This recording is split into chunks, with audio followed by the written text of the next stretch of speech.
Start करते हैं मंगलाचरण से। सभी को बहुत बहुत धन्यवाद टाइम से जुड़ने के लिए। लेवल 4 में मंगलाचरण। ओम अज्ञान तिमिरान्धस्य ज्ञानजन शलाकया चक्षुलितम येन तस्मै श्री गुरुवे नमः। श्री चैतन्य मनोभीष्टं स्थापितं येन भूतले स्वयं रूप कदा मह्यं ददाति स्वपदान्तिकं।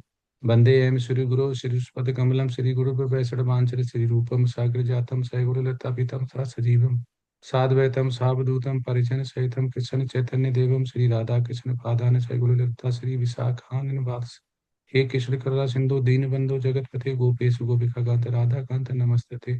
तप्त कंचानी गौरांगी राधे वृंदावन श्री विष्णु वासुदेव देवी हरि परिमा में हरि प्रिय वांछा कृत कृपा सिंधु पति नाम पावन नमो नमः। श्री कृष्ण चैतन्य प्रभु नित्यानंद श्री अद्वैत गदाधर श्री वसादि गौर भक्तवृंद। हरे कृष्ण कृष्ण कृष्ण हरे हरे हरे राम राम राम हरे हरे। तमाम विश्वपदाय केशवपृष्ठाय भूतले श्रीमते भक्तिवेदांति स्वामिनि नामने। नमस्ते सरस्वती देवे गौरवाणी प्रचारिणे निर्विशेष शून्यवादी पाश्चात्य देश तारिणे। वृंदाय तुलसी देवी प्रियाय केशविशा कृष्ण भक्ति प्रदे देवी सत्यवते नमो नमः। हरे कृष्ण कृष्ण कृष्ण हरे राम राम हरे हरे। जी माता जी, कौन करेगा हरि स्टार्ट? प्रणाम प्रभु जी। सभी का हरे लेवल 4 कृष्ण। में स्वागत है। प्रभु जी, आज हमारे दो ग्रुप हैं, ग्रुप ए एंड जी। तो हैंड रेस करिए ग्रुप ए प्रेजेंटेशन के लिए। माता जी, हरे कृष्णा माता जी, सादर प्रणाम। जी। माता जी, ग्रुप बी पहले करेंगे या ग्रुप ए? ग्रुप जी कर लीजिए अगर जी रेडी है। जी मैम। जी। जी माता ग्रुप जी, रेडी है माता जी। ग्रुप जी। धन्यवाद माता जी। हरि प्रिया प्रभु जी, हरि प्रिया जी को बना जी माता लीजिए जी। को होस्ट। बना दिया। जी। जी धन्यवाद प्रभु जी।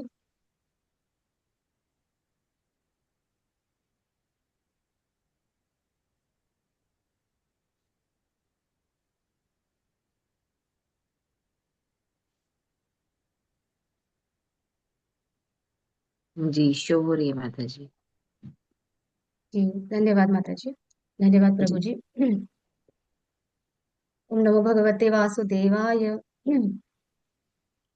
हरे कृष्णा प्रभु जी, हरे कृष्णा माता जी, सादर प्रणाम। आज हमारे ग्रुप जी का 25वां प्रस्तुति है और हमें भक्ति रसामृत सिंधु से कुल 16 प्रश्न मिले हैं और हम 8 भक्त मिलकर सारे प्रश्नों का उत्तर देने का प्रयास करेंगे। हमसे प्रश्नों का उत्तर देते हुए कोई भी त्रुटि होती है तो प्रभु जी क्षमा कीजिएगा और हमारा मार्गदर्शन कीजिएगा। और प्रभु जी, और एक जस्ट विनती है आपसे। प्रभु जी, थोड़ा मतलब हम समय का बहुत ध्यान रख रहे हैं। अगर भी थोड़ा सा अगर प्रभु जी गलती होता है तो प्रभु जी हमें क्षमा कर दीजिएगा। ग्रुप जी के सभी भक्तों की तरफ से प्रस्तुति को आगे बढ़ाने की अनुमति है प्रभु जी। यस माता जी। धन्यवाद प्रभु जी। अब मैं प्रस्तुति को आगे बढ़ाने से पहले श्रील रूप गोस्वामी कृत भक्ति रसामृत सिंधु के परिभाषा सूत्र बोलना चाहूंगी। अन्याभिलाषिता शून्यम ज्ञान कर्मादिनावृतम आनुकुल्येन कृष्णानो शीलनम भक्तिर उत्तमा। अब मैं हमारे ग्रुप से रंजय प्रभु जी को आमंत्रित करना चाहूंगी। रंजय प्रभु जी आगे आए और प्रस्तुति को आगे बढ़ाए। हरे कृष्णा रंजय प्रभु जी। धन्यवाद हरा प्रिया माता जी, मुझे आमंत्रित करने के लिए। हरे कृष्णा प्रभु जी, सभी को दंडवत प्रणाम।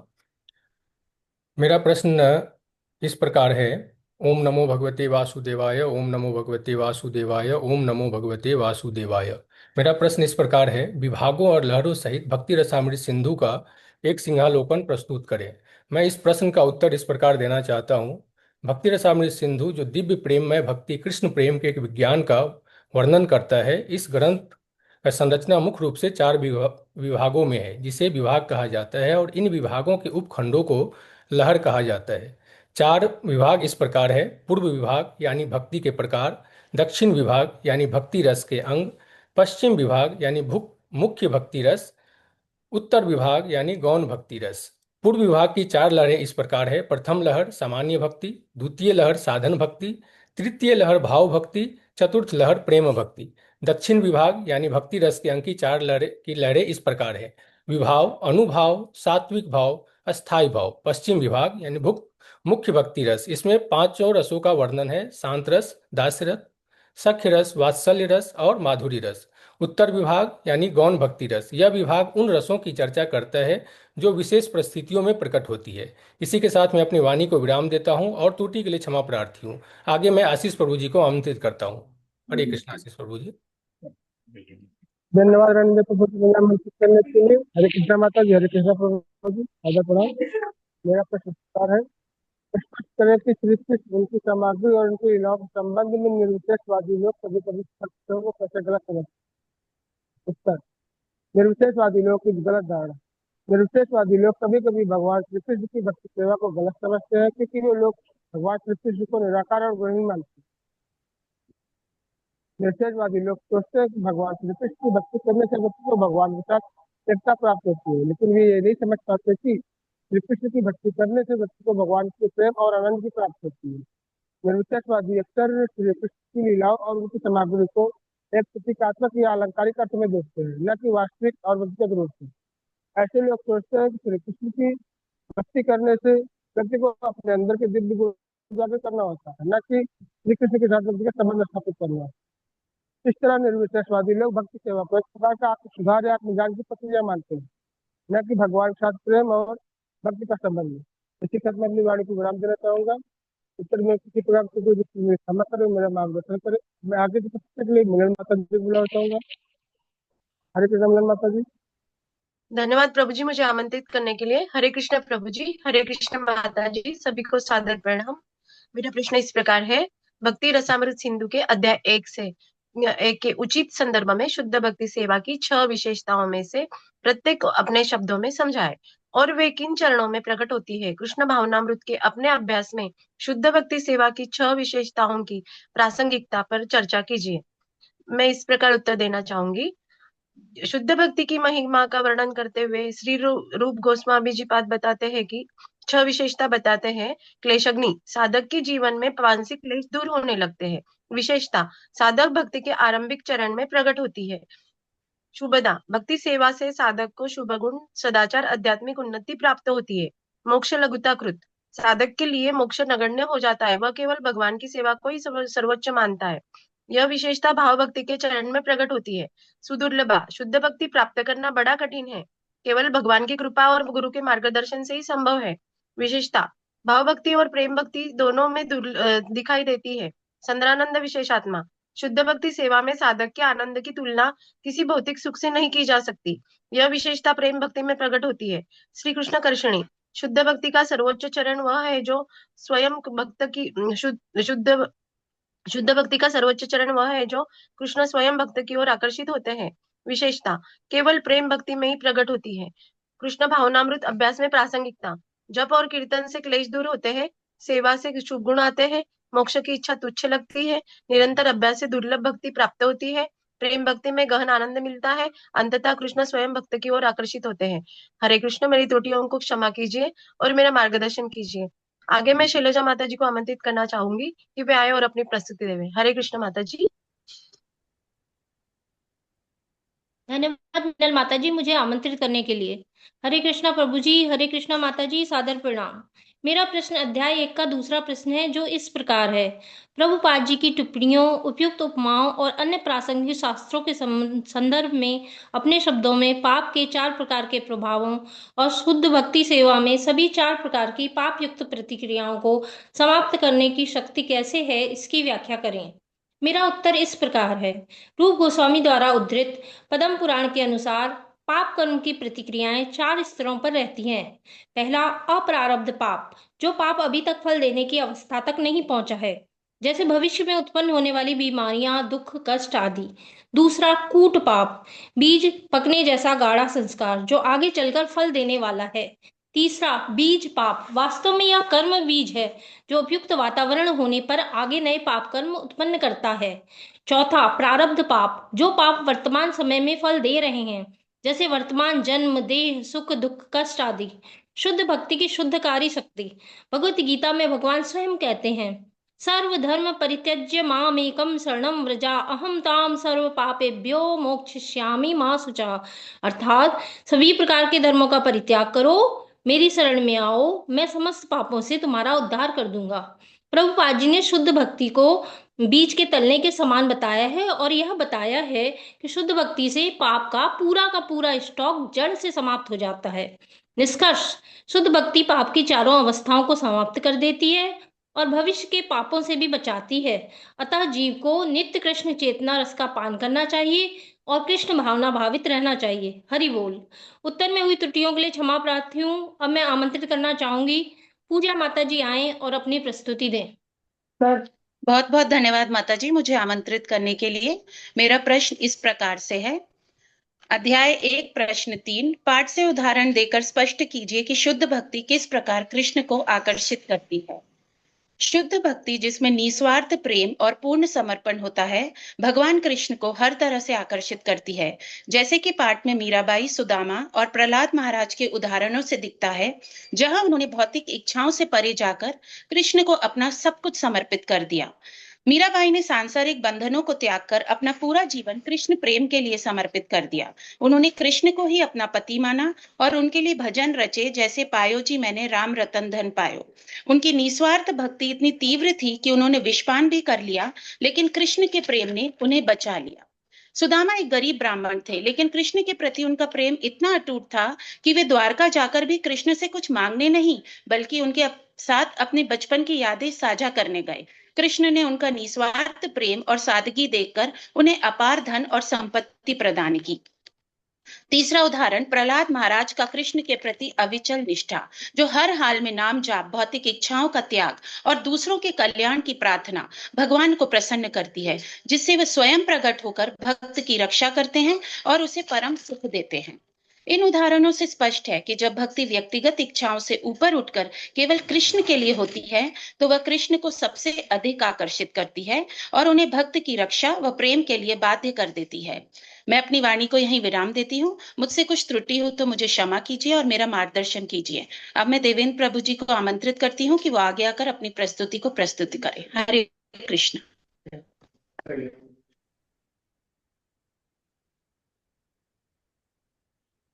हरे कृष्णा रंजय प्रभु जी। हरे कृष्णा प्रभु जी, देवेंद्र प्रभु जी उपस्थित थे, लेकिन उनके स्वास्थ्य का अवस्था मतलब खराब है, बोलने के लिए उनको दिक्कत होती है, तो रंजय प्रभु जी उनका प्रस्तुति देंगे। हरे कृष्णा धन्यवाद रंजय प्रभु जी। धन्यवाद रुपया माता जी मुझे आमंत्रित करने के लिए। देवेंद्र प्रभु जी को प्रश्न इस प्रकार मिला है।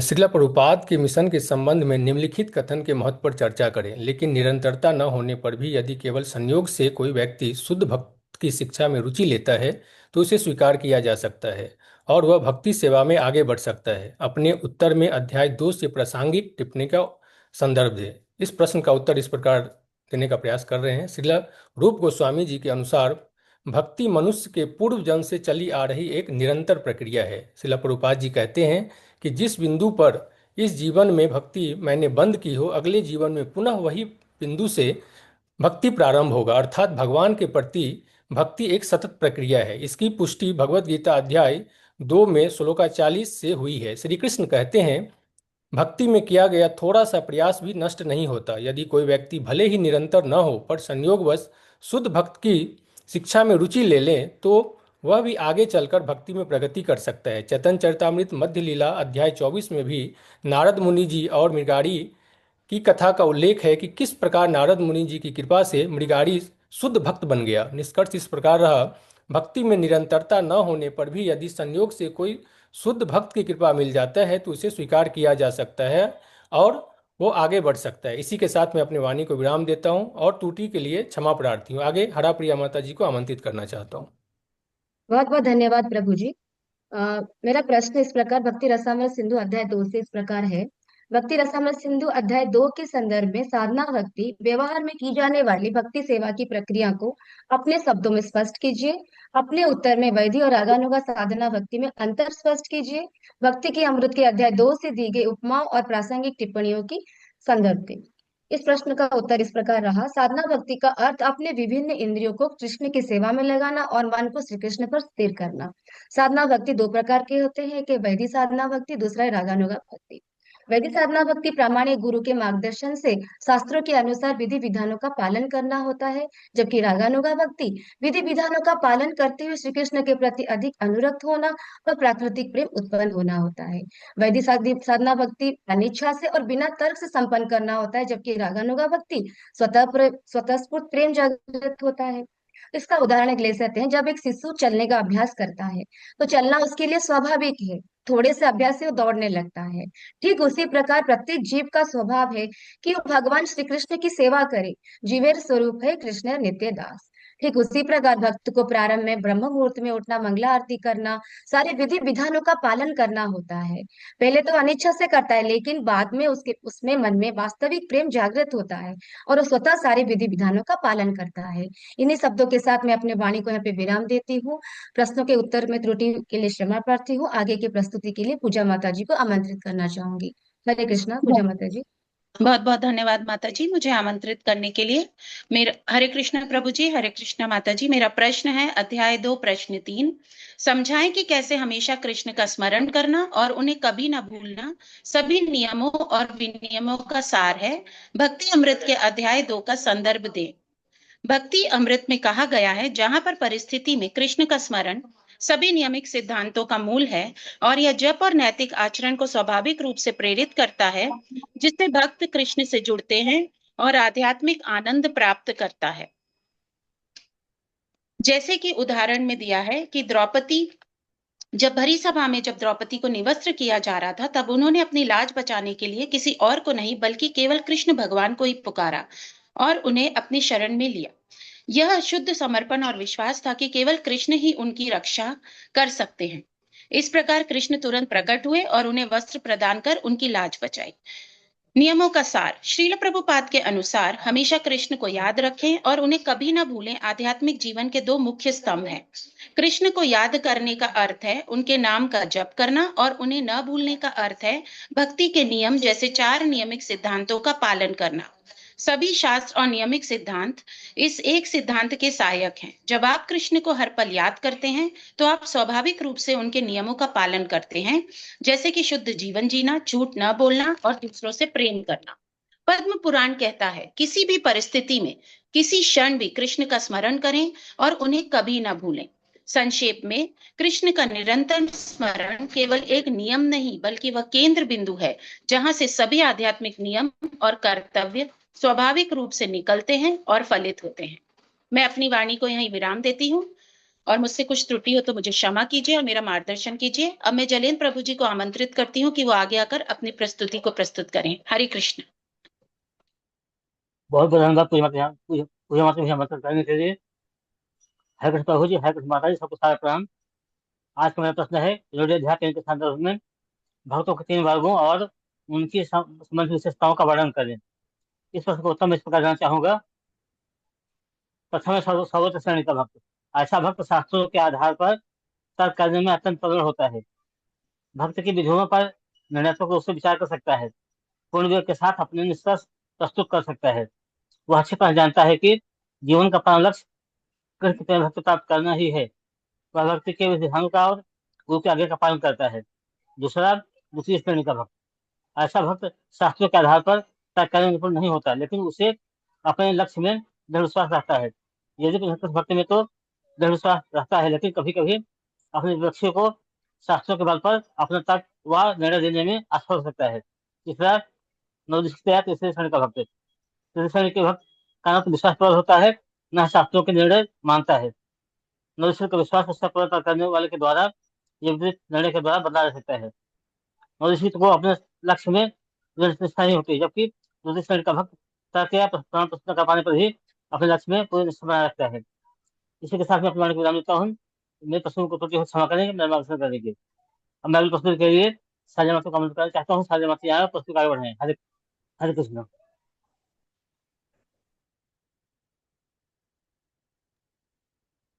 बहुत बहुत धन्यवाद जलेंद्र प्रभु जी मुझे आमंत्रित करने के लिए। मेरा दूसरा प्रश्न है एनओडी अध्याय 3 के आधार पर साधना भक्ति को स्वीकार करने, उसका अभ्यास करने और उस मार्ग पर आगे बढ़ने के लिए पात्रता की व्याख्या करें। एनओडी अध्याय 3 में श्रील रूप गोस्वामी बतलाते हैं कि साधना भक्ति का आरंभ तभी फलदायी होता है जब साधक के भीतर कुछ मूलभूत पात्रताएं विकसित हों। पहली, श्रद्धा, स्वीकार करने की पात्रता। साधना भक्ति की पहली पात्रता श्रद्धा है। साधक की भगवान, गुरु, शास्त्रों के प्रति आस्था होनी चाहिए, कृष्ण पर पूर्ण विश्वास होना चाहिए व भक्ति मार्ग को अपनाने की आंतरिक इच्छा होनी चाहिए। श्रद्धा के बिना भक्ति का आरंभ भी नहीं होता, इसलिए यह स्वीकार्यता की मूल पात्रता है। दूसरा, साधु संघ की प्रवृत्ति, अभ्यास करने की पात्रता। रूप गोस्वामी बतलाते हैं कि श्रद्धा के बाद साधक को साधु संघ की आवश्यकता होती है। साधु संघ अभ्यास को स्थिर करता है, इसलिए यह अभ्यास योग्यता की पात्रता है। तीसरा, अनर्थों का शमन, आगे बढ़ने की पात्रता। अभ्यास के बाद साधक को अनर्थों का शमन करना होता है, जैसे काम, क्रोध, लोभ, मत, मत्सर, भौतिक इच्छाएं आदि। जैसे जैसे अनर्थ कम होते जाते हैं, साधक की भक्ति निष्ठा में, निष्ठा रति में और रति प्रेम में बदलती जाती है। यह उन्नति की मुख्य पात्रता है। इन्हीं पात्रताओं के आधार पर साधक भक्ति में क्रमशः उन्नति करके प्रेमा भक्ति तक पहुंच जाता है। इसी के साथ मैं अपनी वाणी को विराम देती हूँ। उत्तर में हुई त्रुटियों के लिए क्षमा प्रार्थी हूँ। अब मैं आमंत्रित करना चाहती हूँ आशीष प्रभु जी आए और अपनी प्रस्तुति दें। हरे कृष्णा। धन्यवाद संजय माता जी, मुझे आमंत्रित करने के लिए। मेरा दूसरा प्रश्न इस प्रकार है, साधक भक्ति और मुक्ति की मनोवृत्ति क्या होती है? मनोवृत्ति अध्याय 3 के संदर्भ में।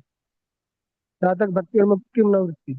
साधक भक्ति और मुक्ति की मनोवृत्ति एक ऐसी स्थिति है जहाँ पर व्यक्ति भगवान की भक्ति में इतना निमग्न हो जाता है तो उसे मुक्ति की इच्छा नहीं रहती है।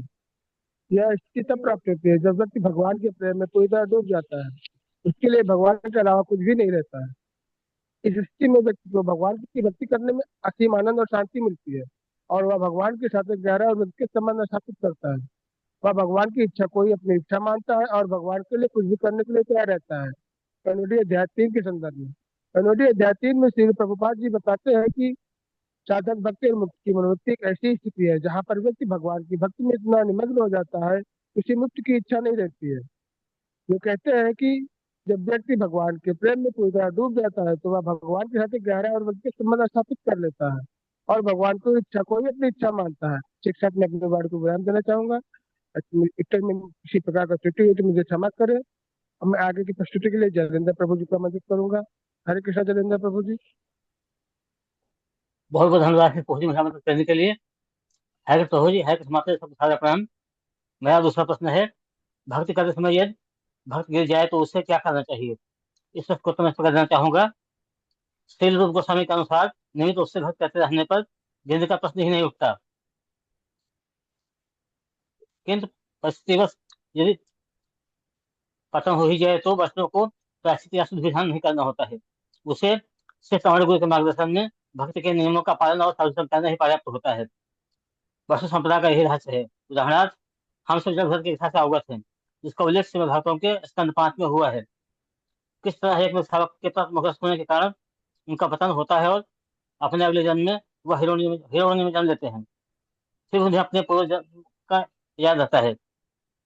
उससे अगले जन्म में वह दाहों प्रबल में जन्म लेते हैं और मौन रहकर जड़ बनकर भगवत भक्ति करने से उनको नफरत होता है। इसी के साथ मैं अपने वाणी को विराम देता हूँ। जब मेरे प्रश्न को त्रुटि हो क्षमा करेंगे, मेरा दर्शन करेंगे। मैं अगली प्रस्तुति के लिए हाथ माता को कमेंट करना चाहता हूँ। हाथ माता आए पुस्तक आगे बढ़ाएं। हरे कृष्ण। हरे कृष्णा। बहुत बहुत धन्यवाद जलेंद्र प्रभु जी। मेरा दूसरा प्रश्न भक्ति रसामृत सिंधु अध्याय 5 से इस प्रकार है, बेल धातु और पारे की सादृश्यता की व्याख्या करें। बेल धातु जो कि ब्रोंज धातु होता है और अंग्रेजी में बोलते हैं ब्रोंज मेटल, जो कि एक सामान्य धातु होती है। बेल धातु जब पारे के संस्पर्श में आता है, पारा मतलब अंग्रेजी में मर्क्यूरी बोलते हैं, और एक एमेलगम होती है, तो वो स्वर्ण की रूप रंग ले लेती है। बेल धातु जो कि एक सामान्य धातु होता है, पारे के संपर्क से स्वर्ण जैसा मूल्यवान धातु बन जाता है। ठीक उसी प्रकार साधारण व्यक्ति जिसका कोई पहचान नहीं होता, जब वो प्रामाणिक आध्यात्मिक गुरु के संपर्क में आता है और मार्गदर्शन से भक्ति में सेवा से शुद्ध वैष्णव भक्त बन जाता है और भगवत धाम जाने का अधिकार प्राप्त कर लेता है। निष्कर्ष निष्कर्ष इस प्रकार रहा, महत्वहीन बेल धातु पारे के संपर्क से मूल्यवान धातु स्वर्ण जैसा बन जाता है। ठीक उसी प्रकार साधारण व्यक्ति जो जन्म मृत्यु के चक्कर में 84 लाख योनियों में भटकता रहता है, वही व्यक्ति जब आध्यात्मिक प्रामाणिक गुरु के संपर्क में विधि विधानों द्वारा भगवान की भक्ति करने लगता है, तब भगवत धाम जाने का अधिकारी बन जाता है। उपयुक्त उदाहरण बेल धातु और पारे की सादृश्यता की सटीक व्याख्या है। इन्हीं शब्दों के साथ मैं अपने वाणी को यहाँ पे विराम देती हूँ। और उत्तर देते हुए कोई त्रुटि हो तो प्रभु जी क्षमा कीजिएगा और मार्गदर्शन कीजिएगा। आगे की प्रस्तुति के लिए मिनल माता जी को आमंत्रित करना चाहूंगी। हरे कृष्णा, मिनल माता जी। धन्यवाद माता जी मुझे आमंत्रित करने के लिए। हरे कृष्ण प्रभु जी, हरे कृष्ण माता जी, सादर प्रणाम। मेरा प्रश्न अध्याय 5 से है। वैष्णव भक्ति पंथ में प्रायश्चित के स्थान की चर्चा कीजिए। मेरा उत्तर इस प्रकार है। वैष्णव भक्ति पंथ में प्रायश्चित का स्थान गौण माना गया है। अन्य ग्रंथों में पापों के निवारण हेतु प्रायश्चित को आवश्यक माना जाता है, किंतु वैष्णव दर्शन में यह माना गया है कि शुद्ध भक्ति सेवा ही सभी पापों का नाश कर देती है। शुद्ध भक्ति सेवा करने वाला साधक अलग से प्रायश्चित की आवश्यकता नहीं रखता। हरि नाम संकीर्तन कृष्ण भावनामृत की सर्वोच्च प्रायश्चित है। श्री रूप गोस्वामी जी बात बताते हैं कि भक्ति सेवा से पापों की जड़ नष्ट हो जाती है। यह हम जगाई मदाई के उदाहरण से समझते हैं कि नित्यानंद प्रभु जी जब भगवान जगाई मदाई को वैष्णव भक्ति का उपदेश देने गए, जगाई मदाई ने उन्हें अपमानित करके मारने का प्रयास किया। इस बात से चैतन्य महाप्रभु बड़े क्रोधित हुए, किंतु नित्यानंद प्रभु जी ने उन्हें क्षमा कर वैष्णव भक्ति में लगाया और अपने शिष्यों में शामिल किया। निष्कर्ष, वैष्णव आचार्य बताते हैं कि श्री कृष्ण का रूप और उनकी सामग्री और लीलाएं अपराकृत अलौकिक है। शुद्ध भक्ति सेवा ही साधक का परम लक्ष्य है। हरे कृष्ण। उत्तर में त्रुटि हो तो मुझे क्षमा कीजिए और मेरा मार्गदर्शन कीजिए प्रभु जी। आगे मैं रंजय प्रभु जी को आमंत्रित करना चाहूंगी कि वे आए और अपनी प्रस्तुति देवे। हरे कृष्णा। धन्यवाद मीनल माता जी मुझे आमंत्रित करने के लिए। सभी को हरे कृष्णा, दंड प्रणाम। मेरा दूसरा प्रश्न इस प्रकार है। भक्ति अमृत अध्याय 5 के संदर्भ में शुद्ध भक्ति सेवा के स्वतंत्र रूप की व्याख्या कीजिए। इस प्रश्न का उत्तर मैं इस प्रकार देना चाहता हूँ। शुद्ध भक्ति सेवा वह निस्वार्थ प्रेम है जो भौतिक इच्छाओं और स्वार्थ से पूरी तरह मुक्त होती है, जिसमें इंद्रियों और मन को पूरी तरह कृष्ण की सेवा में लगा दिया जाता है, बिना किसी फल या अपेक्षा के। शुद्ध भक्ति में कि कोई भी भौतिक लाभ, सांसारिक सुख या मुक्ति की इच्छा नहीं होती। इसका एकमात्र लक्ष्य कृष्ण को प्रसन्न करना होता है। शुद्ध भक्ति सेवा पूरी तरह से स्वतंत्र होती है। भक्ति रसामृत सिंधु में इसे अन्याभिलाषिता शून्यम कहते हैं। शुद्ध भक्ति की स्वतंत्रता के मुख्य बिंदु इस प्रकार है। पहला, निस्वार्थता। शुद्ध भक्ति किसी भौतिक लाभ, स्वर्ग की प्राप्ति या मोक्ष की इच्छा से उत्पन्न नहीं होता। दूसरा, अनुकूलता। सभी कार्य कृष्ण से संबंधित हो और उन्हें आनंदित करने के लिए हो। तीसरा, इंद्रियों का समर्पण। शरीर की सभी इंद्रियों को भगवान की सेवा में लगाना और भौतिक बंधनों से ऊपर उठना। तथा कर्म और ज्ञान से स्वतंत्र। भक्ति को जागृत करने के लिए कठिन तपस्या, दार्शनिक चिंतन या सकाम कर्मों की आवश्यकता नहीं होती। यह केवल भगवान या उनके शुद्ध भक्त की कृपा से प्राप्त होती है। घनीभूत आनंद। शुद्ध भक्ति सेवा भक्त को एक ऐसे दिव्य आनंद में डुबो देती है जो किसी भी अन्य भौतिक या आध्यात्मिक सुख से श्रेष्ठ है। यह भक्त के हृदय को पूरी तरह संतुष्ट कर देती है। इसी के साथ मैं अपने वाणी को विराम देता हूं और त्रुटि के लिए क्षमा प्रार्थी हूं। आगे मैं देवेंद्र प्रभु जी को आमंत्रित करना चाहता हूं। हरे कृष्णा। हरा प्रिया माता जी, आप उनका उत्तर दे दीजिए प्लीज। बहुत बहुत धन्यवाद प्रभु जी। रविंदर प्रभु जी का स्वास्थ्य ठीक नहीं होने के कारण उनके प्रश्न का उत्तर मैं देना चाहूंगी। उनका दूसरा प्रश्न अध्याय 5 से इस प्रकार है। श्री रूप गोस्वामी द्वारा स्थापित सिद्धांतों के संबंध में पश्चिमी देशों के सभी वर्गों के सदस्यों का दावा करने की प्रथा पर अपने शब्दों में चर्चा करें। भक्ति के अमृत अध्याय 5 से शास्त्रों के प्रमाण और पिछले आचार्यों के उदाहरण दें। इस प्रश्न का उत्तर इस प्रकार रहा। श्री रूप गोस्वामी द्वारा स्थापित सिद्धांतों के अनुसार भक्ति जाति, वर्ग, सामाजिक पृष्ठभूमि का प्रामाणिक गुरु मार्गदर्शन में शुद्ध भक्ति का अभ्यास करके ब्राह्मण पद प्राप्त कर सकता है। इसके मुख्य बिंदु इस प्रकार रहा। भक्ति की सार्वभौमिकता श्री रूप गोस्वामी के अनुसार समान रूप से उपलब्ध है, चाहे उनका जन्म कहीं पर भी हो। प्रभुपाद का आंदोलन, कृष्ण भावनामृत आंदोलन इसी सिद्धांत पर आधारित है कि कोई भी व्यक्ति शुद्ध वैष्णव बन सकता है। जातिवाद का खंडन, तथा कथित ब्राह्मणों का ये दावा है कि गैर ब्राह्मण जनेऊ धारण नहीं कर सकते या उच्च वैष्णव नहीं बन सकते। शास्त्रों द्वारा इसको अस्वीकार किया गया है। दीक्षा की प्रधानता, रूप गोस्वामी और अन्य आचार्यों जन्मों को नहीं बल्कि प्रामाणिक गुरु से विधिवत दीक्षा और शुद्ध आचरण को महत्व देते हैं। बहुत सारे शास्त्रों का प्रमाण है, जैसे कि पद्म पुराण में हर व्यक्ति को भक्ति करने का समान अधिकार है, जैसे कि माघ मास में स्नान करना। स्कंद पुराण में बोला गया है कि निम्न जाति माने गए लोग भी दीक्षा के बाद वैकुंठवासी के जैसे प्रतीत होते हैं। सनातन गोस्वामी के हरिभक्ति विलास में बोला गया है कि जो विधिवत दीक्षित होता है वो निश्चित रूप से ब्राह्मण बन जाता है। निष्कर्ष इस प्रकार रहा, प्रामाणिक गुरु के मार्गदर्शन से कोई भी योग्य व्यक्ति वैष्णव बनकर ब्राह्मणों के सर्वोच्च पद को प्राप्त कर सकता है। इन्हीं शब्दों के साथ मैं अपने वाणी को यहाँ पे विराम देती हूँ। प्रश्न के उत्तर से मुझसे या फिर हमारे ग्रुप के किसी भी मेंबर से कोई भी प्रकार की त्रुटि हो, प्रभु जी क्षमा कीजिएगा और हमारा मार्गदर्शन कीजिएगा। वाञ्छाकल्पतरुभ्यश्च कृपा सिन्धुभ्य एव च पतितानां पावनेभ्यो वैष्णवेभ्यो नमो नमः। हरे कृष्णा कृष्ण कृष्णा हरे हरे, हरे हरे राम राम राम हरे हरे, हरे कृष्णा कृष्ण कृष्णा हरे हरे, हरे राम राम राम हरे हरे। हरे कृष्णा प्रभु जी। हरे कृष्णा। बहुत बहुत बहुत सुंदर धन्यवाद। प्रस्तुति, और टाइम से भी खत्म किया आप लोगों ने, समझ के 1.5 मिनट से 2 मिनट लिया पर क्वेश्चन। बहुत अच्छी प्रस्तुति की है बहुत बहुत आपने, धन्यवाद। प्रेजेंटेशन दी है। बहुत बहुत धन्यवाद प्रभु। धन्यवाद सभी को। मेरे दो धन्यवाद प्रश्न प्रभु जी। हैं। प्रवृत्ति और निवृत्ति में क्या अंतर है, पूर्ण बताएगा। और यहाँ पे बहुत बार अनुशीलन आया हुआ है, तो अनुशीलन शब्द का महत्व क्या है, और इसका अगर डिटेल देखें तो डिटेल कैसे बताएंगे आप अनुशीलन शब्द का। प्रवृत्ति निवृत्ति में क्या अंतर है, और उदाहरण के साथ समझाएं। इसमें आया भी था जगई मदई। जी प्रभु जी, हरे कृष्णा प्रभु जी। यस। प्रभु जी मैं प्रयास करना चाहूंगी। यस प्रभु माता जी, जी। प्रवृत्ति मतलब शास्त्रों में बताया गया है कि जो करने मतलब जिसको हमें करना चाहिए, डूज। निवृत्ति मतलब शास्त्रों के हिसाब से जिसको हमें नहीं करना चाहिए, तो यह है निवृत्ति। तो इसका एग्जाम्पल है कि जब हम शास्त्रों का पालन करते हैं, विधिवत गुरु के आदेश का पालन करते हैं, तो हमारे लिए प्रवृत्ति बन जाता है। लेकिन अगर हम उसको पालन नहीं करते, हम शास्त्रों को नहीं मानते और अपने मनमाने ढंग से कार्य करते हैं, तो वो निवृत्ति बोला जाएगा। जैसे कि हम एक सड़क पर जाते हैं, तो बोला गया है कि आप बाएं की तरफ जाइए।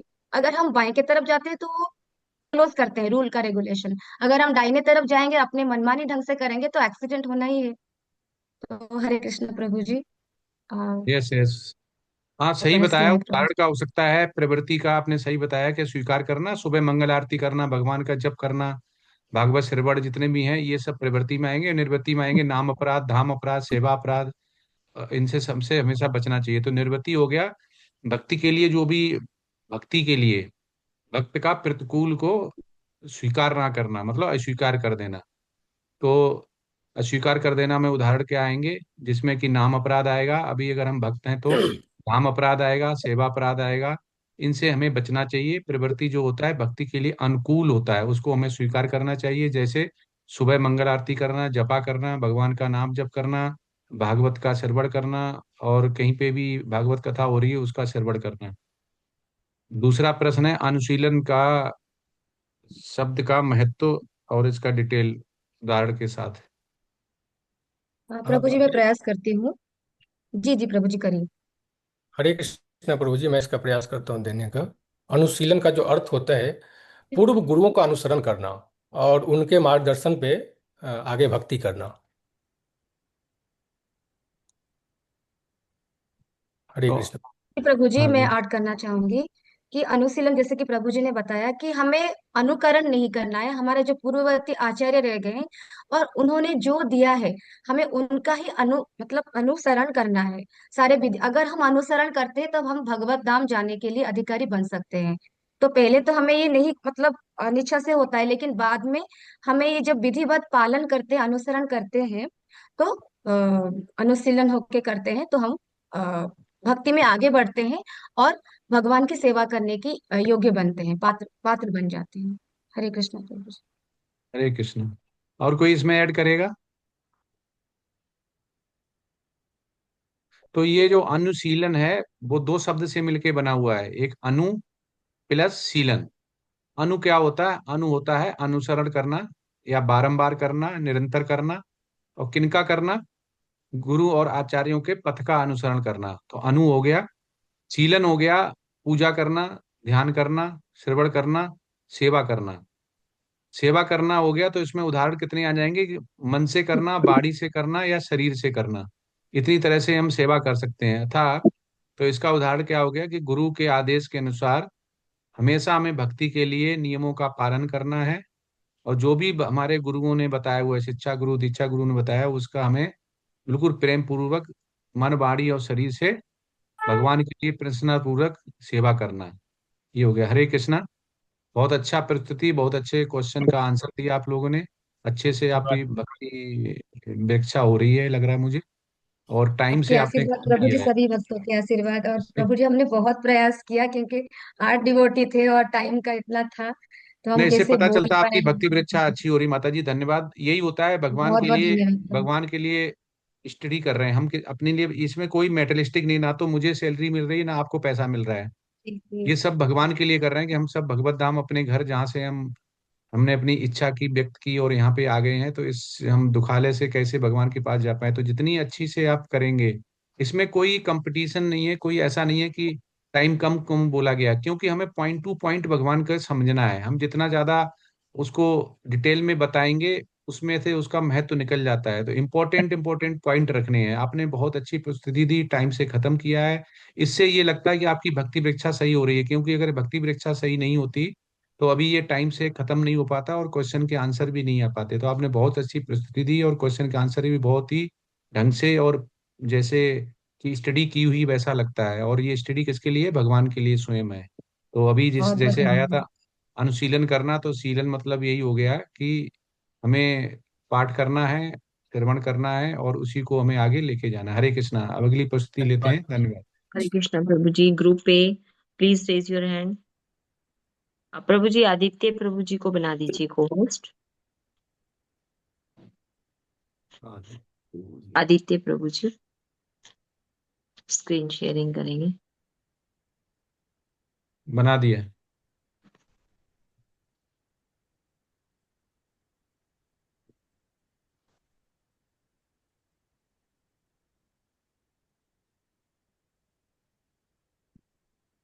जी प्रभु जी, शो हो रही है।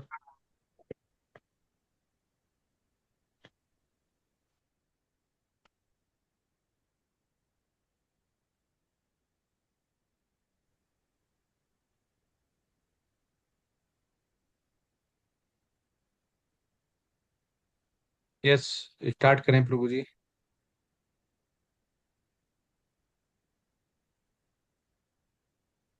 आवाज नहीं आ रही, अब म्यूट है क्या प्रभु जी?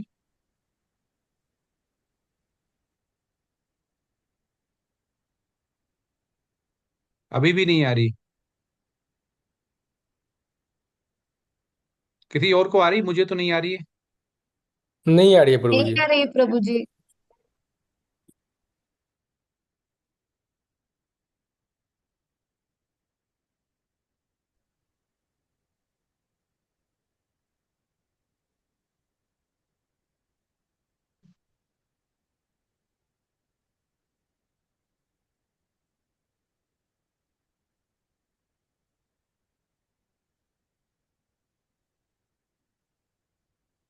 हरे कृष्ण प्रभु जी, मुझे लगता है कुछ 1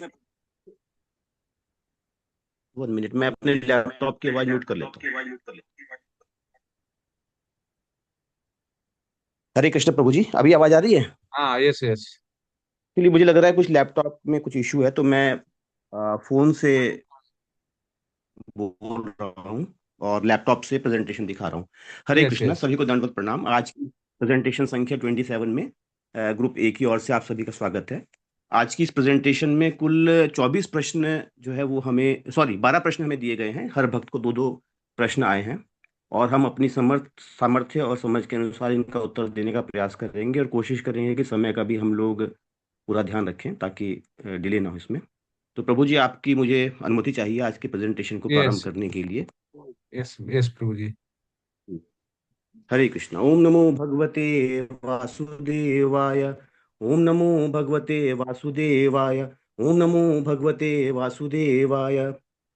आज की प्रेजेंटेशन का पहला प्रश्न मैंने लिया है प्रभु जी, और प्रश्न इस प्रकार से है कि श्रील प्रभुपाद जी लिखते हैं, यह उनकी स्थिति के आधार पर है कि कोई भी अब दुनिया के ब्रह्मांड के किसी भी हिस्से से गौड़ीय वैष्णव बन सकता है। श्रील प्रभुपाद के मिशन के संबंध में इस कथन के महत्व पर चर्चा कर रहे हैं, और अपने उत्तर में नेक्टर ऑफ डिवोशन के अध्याय 5 का संदर्भ दें। तो इस प्रश्न का उत्तर मैं इस प्रकार से देना चाहूंगा कि श्रीला प्रभुपाद जी का जो ये कथन है, यह उनकी मिशन इस्कॉन और गौड़ीय वैष्णववाद के इस सिद्धांत की पुष्टि करता है कि भक्ति किसी विशेष जाति, राष्ट्र या जन्म पर निर्भर नहीं करती। यदि हम भक्ति रसामृत सिंधु का अध्याय 5 के आलोक में इस कथन को देखें तो उसको इन पॉइंट्स से हम समझ सकते हैं। पहला है कि इस चैप्टर 5 में श्रीला रूप गोस्वामी ने स्पष्ट किया है कि कृष्ण की सेवा करने के लिए एकमात्र योग्यता लौल्यम यानी उत्सुकता और श्रद्धा ही है। तो श्रीला प्रभुपाद जी ने इस पारंपरिक बाधा को भी तोड़ दिया कि केवल भारत में जन्मा व्यक्ति ही ब्राह्मण या वैष्णव बन सकता है। भक्ति इतनी शक्तिशाली है कि वह किसी भी व्यक्ति को, चाहे उसका जन्म कितने ही निम्न कुल में क्यों ना हुआ हो, शुद्ध कर सकती है। दूसरा है कि श्रीला प्रभुपाद जी प्रायः श्रीमद् भागवतम 2.4.18 का संदर्भ देते हैं, जिसमें कहा गया है कि किरात, हूण, पुलिंद, पुलकश, आंध्र आदि जो उस समय पर समाज के निम्नतम स्तर पर जिनको माना जाता था, वे भी भगवान के शरणगत होकर के शुद्ध हो सकते हैं। तो यहाँ पर प्रभुपाद जी यह अंडरलाइन करते हैं कि शुद्ध भक्त की शक्ति से कोई भी व्यक्ति सर्वोच्च पद प्राप्त कर सकता है।